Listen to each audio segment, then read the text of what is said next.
Hello and welcome to the Flix Forum podcast, where each episode we go back and we look at a Netflix original film in the order of release. This is our 10th day of our 12 Days of Christmas special, where we're putting out an episode every day over this festive season. Today we are discussing Netflix's 355th film from 2021. It's the Brazilian action comedy Get the Goat, or Cabras da Peste. It's directed by Vitor Brandt and stars Victor Allen, Evelyn Castro, Juliano, Cazarre, and Matheus Nachtergaele. I'm Jesse, and I'm your host. Thanks for joining me today. As always, as we go through this episode, we will spoil the film. So if you haven't seen this one and you're keen on checking it out, give us a pause and come back a little later on, because we do start the show with the Fast Flicks, where we do a quick little summary of what the film is all about. So this is a pretty long Fast Flicks for me. I just didn't know how to sum this one up. But this one's about an over-the-top cop who's put in charge of looking after a famous goat in his town. The goat is kidnapped by drug lords, so he has to go to the big city and then works with this other down and out on his luck cop to find the goat and get the drugs. That's the story. I just couldn't put it into anything shorter than that. This one is one of those international films where it's very hard to find anything out about it. So some translations around the world. The original Portuguese Cabras da Peste actually translates to the plague of goats. Interesting. I'm not sure if they're trying to make a reference to the greatest of all time, as in the police. I'm not sure if that's a double meaning. Lost in translation a little bit there for me. In Spanish, it's called Crazier Than a Goat. In French, it's called Two Cops for One Dick. Oh, God. In German, it's called Two Bulls Hunting Goats. In Greek, it's Two Cops and a Goat. That's probably the best title. In Italian, it's Operation Celestina, which is the name of the goat. In Japanese, it's called Chase the Goat. In Norwegian, it's called The Big Goat Hunt. In Polish, Where is the Goat? In Russian, Following in the Footsteps of a Goat. In Swedish, it's Brave Men. Interesting. In Turkish, it's Don't Miss the Goat.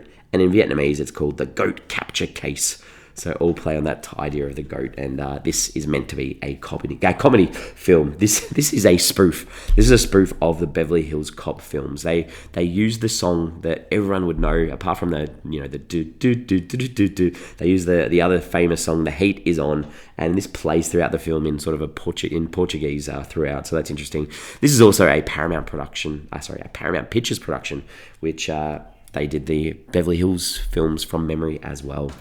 This was released on Netflix on the 18th of March 2021. It was filmed in Sao Paulo in Brazil, and it had 3 nominations at the ABC Cinematography Awards for Best Editing, Best Art Direction, and Best Editing for a Feature Film.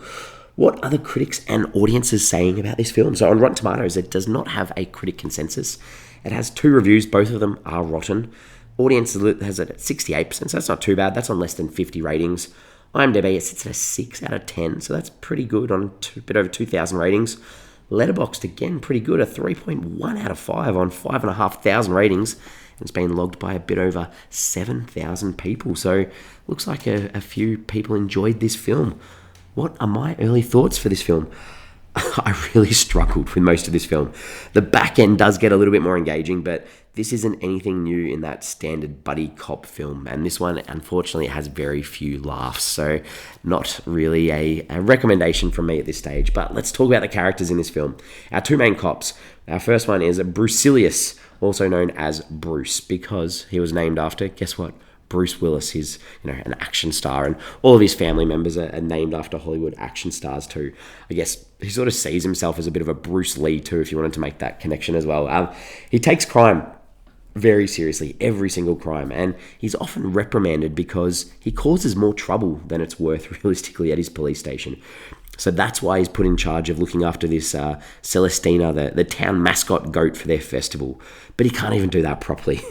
And this takes him from his small town to the big city to find the goat and then create a new partner in Trindade. And Trindade is this police officer who works in this special unit called Operation Thunderbolt, and they take down dangerous criminals. But he's not up to the task. He's more of an office guy. He wants to work behind the desk. He doesn't want to be out on the field.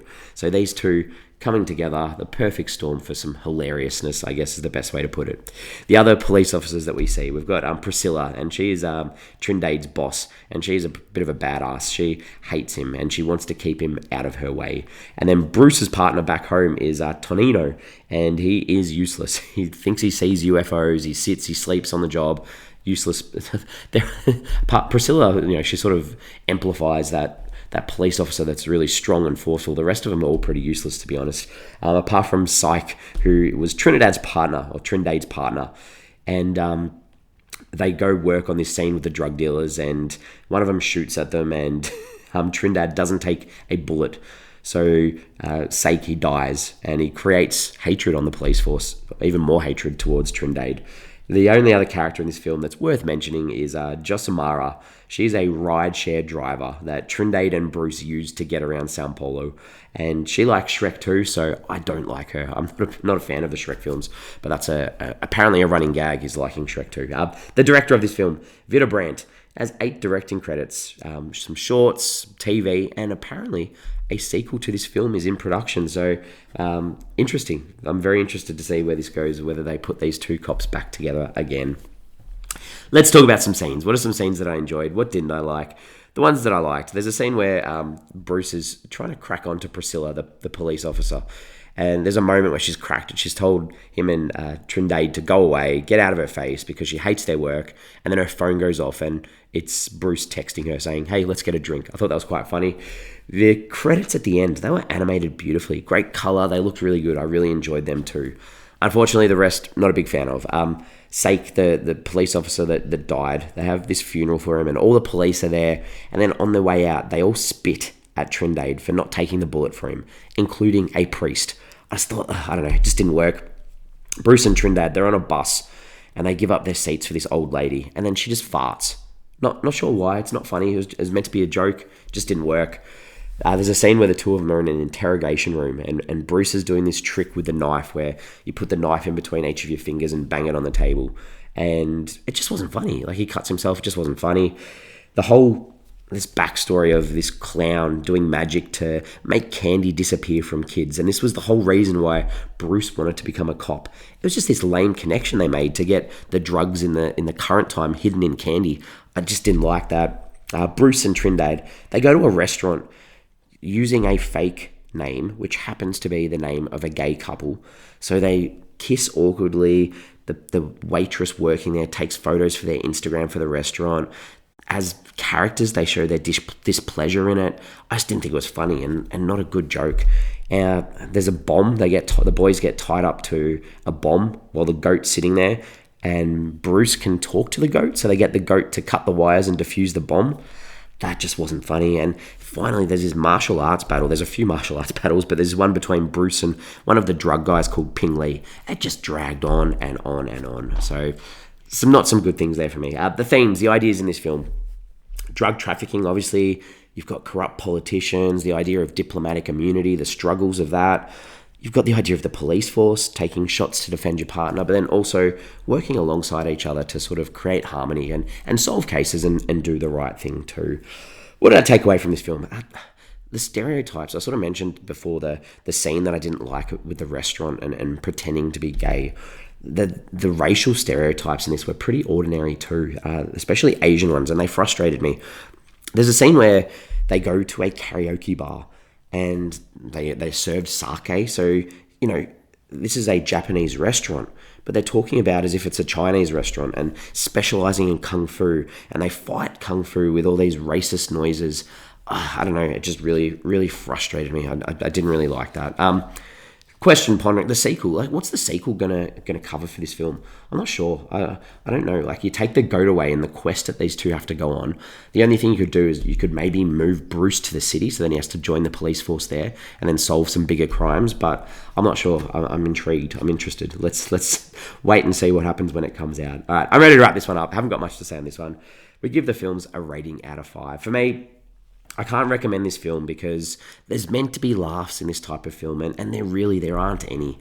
I mean, the chemistry between the two leads, it's good, but it doesn't work when the situations don't land that they're put in. So for me, this is a 1.5 out of 5. Not a great film. We're on socials. We've got Instagram, we've got Facebook, and we have X, formerly known as Twitter.